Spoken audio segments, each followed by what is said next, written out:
So yan po mga kababayan, no? Dating Congressman Mike D. Pinsor ay talagang matapang po na pinangalanan ang mastermind umano dito pong nangyayari na malawakan pong korupsyon o garapalan na korupsyon nangyayari sa ating bansa mga kababayan.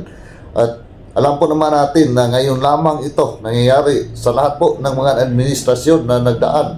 Mayroon po na mga korupsyon na nangyayari pero hindi po katulad sa ngayon na talagang harap-harapan na po itong nangyayaring korupsyon at talagang sila lamang po ang nagtatakipan mga kababayan at kung mayroon man pong pumalag talagang sisirain po nila mga kababayan para hindi nga po mabulgar itong nangyayari o kanilang mga ginagawa na mga pagdanakaw sa kaban po ng bayan mga kababayan. Kung napansin po ninyo, lahat po na mga nagsasalita patungkol nga po dito sa nangyayari po na korupsyon talagang mayroon pong mangyayari mga kababayan.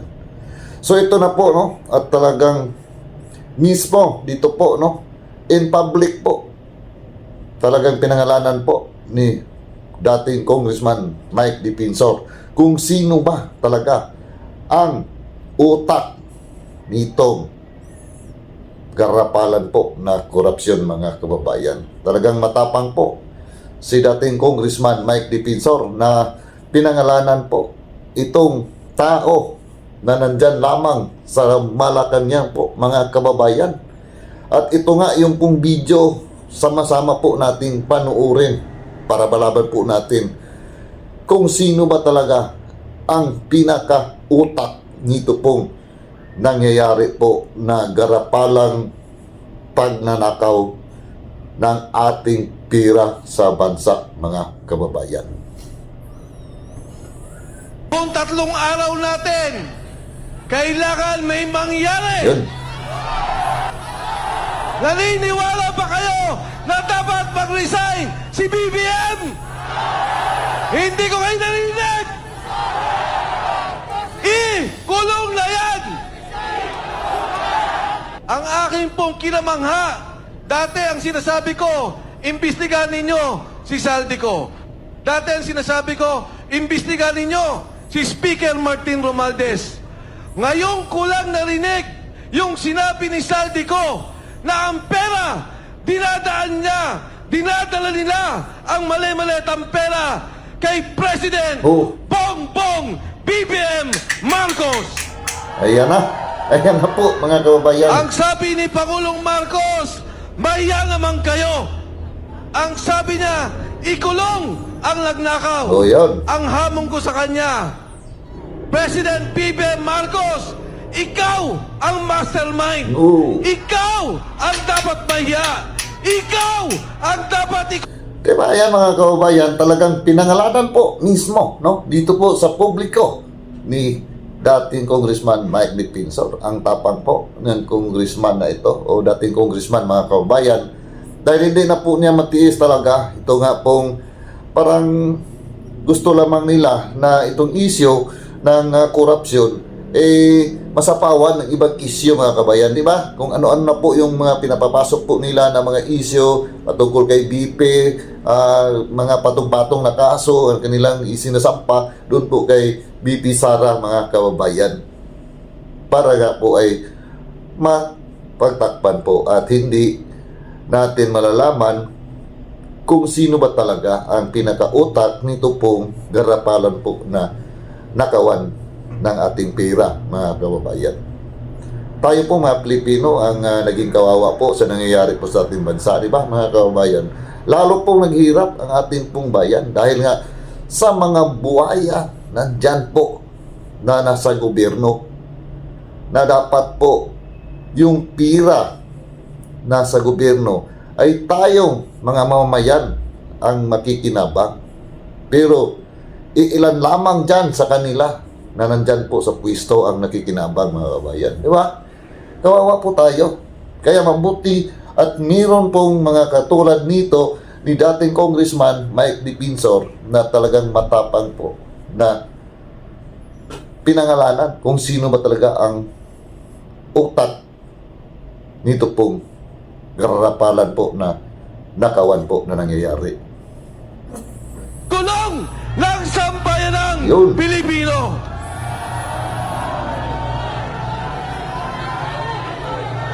Ngayon, sasabihin nila, ang sabi po nila, Saldico, umuwi ka, harapin mo ang kaso. Yun. Ngayon, ang sabi nila, may kaso na si Saldico. Nung araw, ang sabi nila, wala silang kaso kay Saldico. Nung sila na ang tinuro, Speaker Martin Romualdez, President Bongbong Marcos, biglang nagkakaso, biglang papauwiin dito. Para ano? So yan po mga kabayan ang sinasabi ko. Pagka hindi pumabor sa kanila, talagang meron pong gagawin mga kabayan. Meron pong mangyayari sa iyo. Kung hindi ka kakasuhan ng patong-patong na kaso, baka ay papatsugi ka mga kababayan. So yan po, no, ang atin talagang napansin sa mga nangyari ngayon. Lahat po ng mga tao na nagsasalita patungkol nga dito sa corruption, kahit na mismong mga katulad ng mayor doon po sa Zamboanga, di ba mga kabayan, patungkol nga sa corruption din po yung kanya pong mga sinasabi. So anong nangyayari po mga kabayan? Tsugi po, di ba mga kabayan? So ito nga po, tama po ang sinabi po ni dating Congressman Mike Defensor na itong si Saldico, dati nung pumutok nga ang issue na ito, nung ang pagsuna ni Pangulong Marcos na yun nga, no, ay sinabi nga niya na napansin po niya yung pong nangyayari sa flood control na marami po yung pong mga hindi po nagawa. Pero yung pong proyekto ay nakadeklara na po na finish na po mga kababayan. Kaya ay nais nang paimbestigahan. So, yun pala, siya po ay dapat din pong imbestigahan patungkol nga dito sa nangyayari po, no, na nakawan dyan po sa pira po ng flood control mga kababayan. Patahimikin? Para ano? Pabaliktarin? Yun. Para ano? Patayin at mawala na ang tunay na mastermind, ang tunay Yun. na nagbebenepisyo sa korupsyon, pondo ng sambayanang Pilipino. Talaga mga kababayan, patatahimikin ka talaga pagka ikaw po ay against po sa kanila. Kung napansin po ninyo, di ba mga kababayan, doon sa ginawang mga hearing sa Senado, lalong-lalo na itong chairman nga ng Blue Ribbon Committee na si Ping Lacson, mayroon pong mga witnesses doon na pabor sa kanila. Nakamasker po yung pong kanilang mga mukha. Hindi nga natin makita yung buong mukha nila. Hindi natin makilala mga kababayan. Pero nung mayroon pong witness na pumunta sa Senado na against o laban sa kanila na nakabulit, nakamasker, pinatanggal po mga kababayan. Sabi ay bawal po dahil ay hindi po sa kanila yon. Pero pag sa kanila po ay hindi po bawal kahit na maskara ka dyan at hindi makikita, hindi ka makilala. Dati pa yan ginagawa kahit kay Risa Hontiveros pa mga kababayan na yung witness niya ay nakamaskara. Pero pagka hindi po pumabor sa kanila, hindi ka po pwede magmaskara dyan sa Senado. So doon lamang po makikita natin mga kabayan itong mga nasa line up po nitong mga tao na gumagawa po ng katarantaduhan sa atin pong gobyerno. Di ba mga kababayan? Kung palagi po kayong nakasubaybay dyan po, no, sa ginagawa po ng mga Senate hearing, Congress hearing, yan mapapansin nyo po kung sino ba talaga ang totoong naglingkod sa ating pong bayan.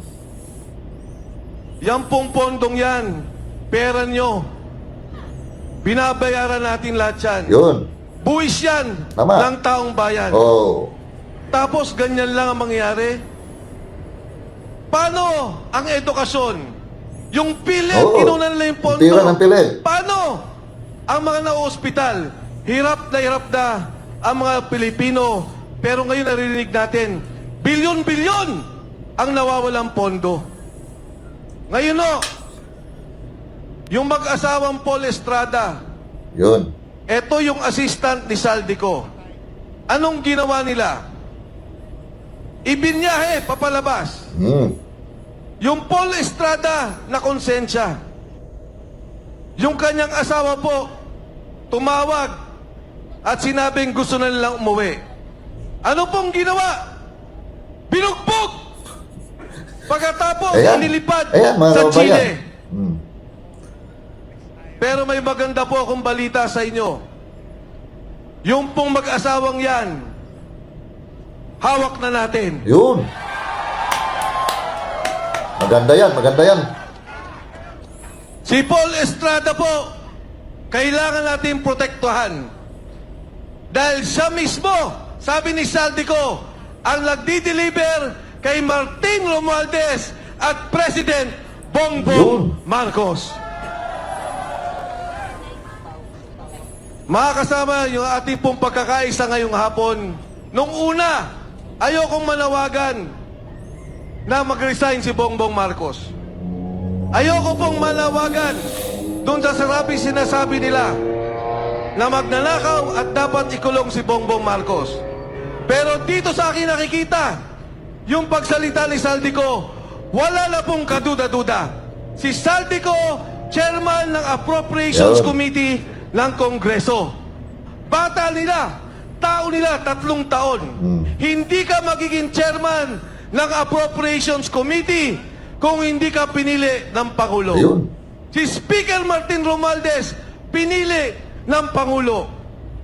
At yung pontong yan, sila ang gumagawa. Sila ang nag-aayos. Ngayon pong araw, tinanggal si Executive Secretary Bersamin. Tatanggalin din daw ang DBM Secretary Amina Pangandaman. Ang apila ko sa kanilang dalawa, magsalita na rin kayo bago kayo kasuhan at ituro ng administrasyong to. Alam nila ang galawan ng pondo. Alam nila ang nangyayari. Maawa naman kayo sa sambayan ng Pilipino. Sa kasaysayan po natin, ngayon lamang nangyari ang ganitong korupsyon. Yun, tama po yan. Ngayon lamang ang nangyari ang ganitong nakawan. Ang sitwasyon po natin, ang mismong sindikato, ang administrasyon, ang Pangulo, ang nangunguna sa sindikato ng Republika ng Pilipinas. Parang naalala ko tuloy yung sinabi ni Kapil Silapin, mga kababayan, na sa administrasyong ito ay mayroon pong sindikato. So ito na po yun, mga kababayan. Talagang yun pong mga sinasabi po ni Kapil Silapin nung parang last po niya yun, mga kababayan, bago po siya pinatsugi, di ba? May binulgar nga po siya patungkol nga dito sa administrasyon po ni PBBM, mga kababayan. So ito na nga yun, mga kababayan. Sinabi pa nga ni Kapil Silapit na patungo sa bangin po itong administrasyon ng PBBM, mga kababayan. So, talagang lahat po, ang sinabi ni Kapil Silapit ay ito na, lumalabas na po ngayon, mga kababayan.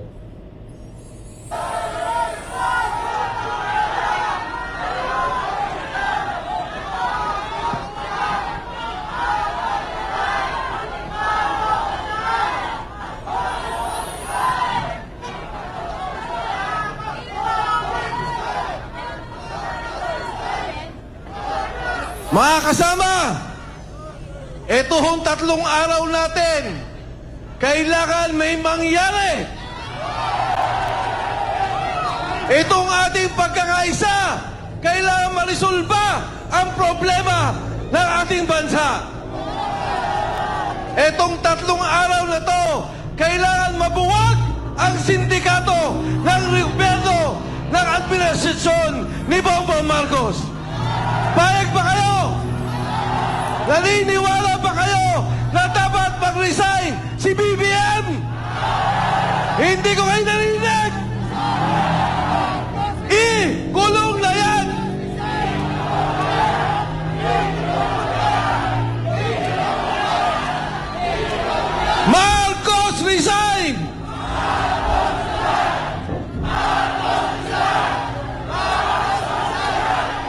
Kayo ba ay handang kumilos para maayos ang sambayanang Pilipino? Handa ba kayo tumindig sa prinsipyo na linisin ang korupsyon ng bansang Pilipinas? Sa gitna po ng ating pagkakaisa, tandaan po ninyo, kasaysayan po ito, na sa pagkakataong to, tumayo ang Pilipino, tumayo ang sambayanan para itigil ang korupsyon, itigil ang bulok na sistema at ayusin ang kinabukasan ng kabataang Pilipino. Maraming salamat po. Magandang gabi sa inyong lahat. So yan naman po mga kababayan, tama po lahat ang mga sinasabi po dito ni dating Congressman Defensor, mga kababayan. So maganda po dito ay talagang magkaisa po ang mamamayan, para ay mapanagot po ang lahat po na mga gumagawa po ng katarantaduhan po sa ating pong bayan. So ayan po mga kabayan, kung ano po inyong masasabi o komento dito po, paki-comment lang po sa ating comment section. Actually mga kabayan, ito pong video na ating pinanood, matagal-tagal na rin po ito, nung gumawa po sila ng rally. Ngayon lamang po natin ito napanood mga kababayan, so ginawan po natin ng ating pong reaction. At maganda po itong mga sinasabi po dito ni dating Congressman Mike Defensor, mga kababayan. So ayan, at hanggang dito lang po muna tayo sa ngayon, at see you po sa next video ko. At sa lahat po na ating mga kababayan, Luzon, Visayas at Mindanao, sa ating mga ka-OFW, palagi lamang mag-iingat, sana tayo naroon.